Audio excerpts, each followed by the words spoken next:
Evening, everybody, and welcome to our evening prayers. Tonight we have Reverend Darren Middleton, who heads up Rev 7, which is a community hair salon project based in Plymouth, a Methodist New Places for New People project. And so let's just gather ourselves in this time of prayer.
Good evening, everyone, and welcome again to Shoreline at the close of this day.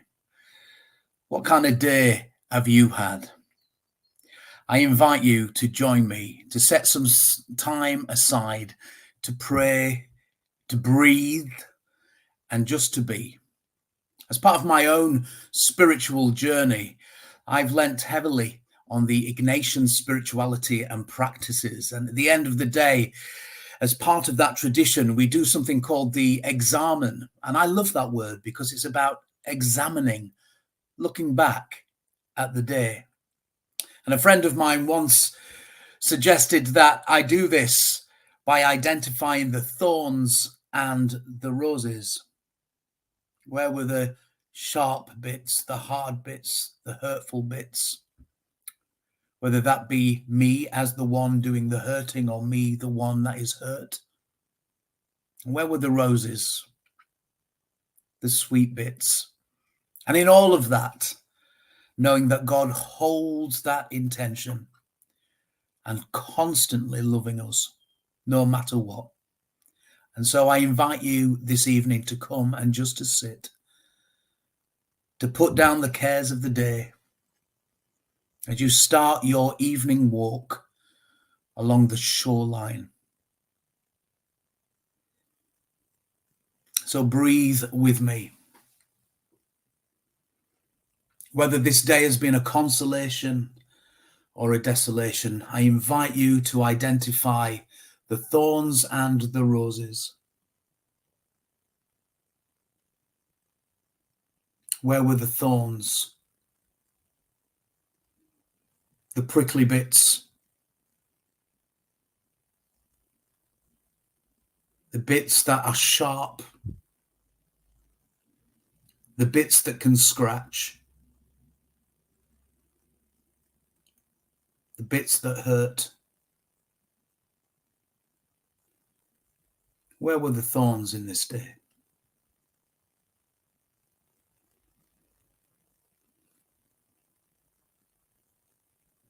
We ask ourselves honestly whether we were the thorn that hurt another.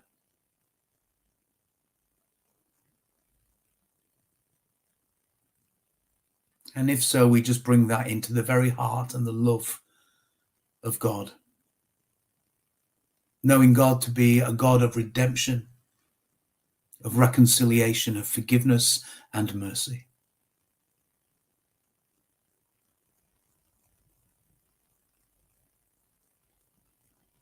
And we ask ourselves whether there's a way in which we can turn those thorns from the prickly, hurtful, scratchy things of the day into the sweetness of the rose. And so I ask you to identify now, what have been the roses of the day, the sweetness of the day? Where did you see God? Where did you feel God? Where did you hear God? Maybe there have been people who have journeyed with you through this day, been companions on the way. Let's just give time to say thank you to God for those people that have encouraged us, made the day a little lighter, lifted our spirits, lifted our hearts, made us give thanks to God for them just being with us and part of our day. Maybe we were someone's rose today.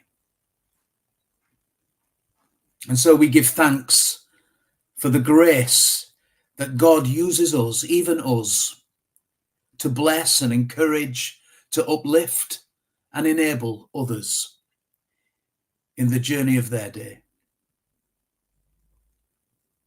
Recognizing that someone today, as they draw their day to a close, are giving thanks to God for you.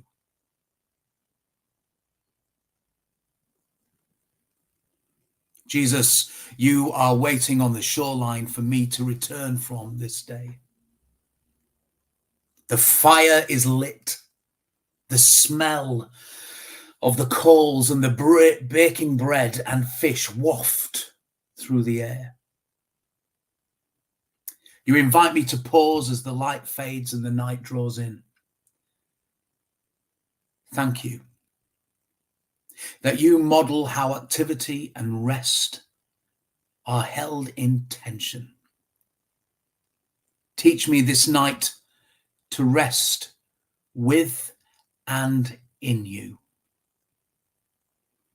And as we look back, we give thanks for the blessing and the gifts of this day.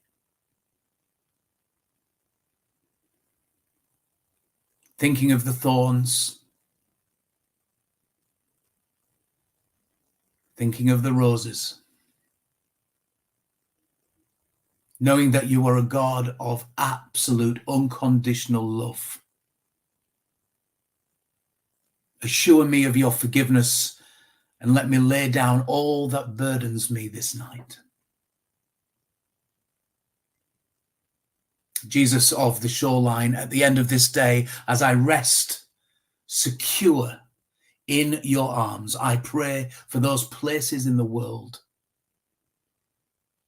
where a safe place seems hard to find. Places of war and conflict.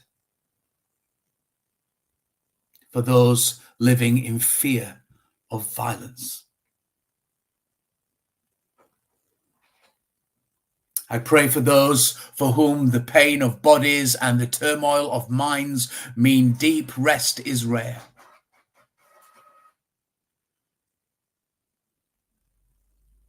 Give to all people your everlasting hope, your enveloping love, and the peace that the world cannot give.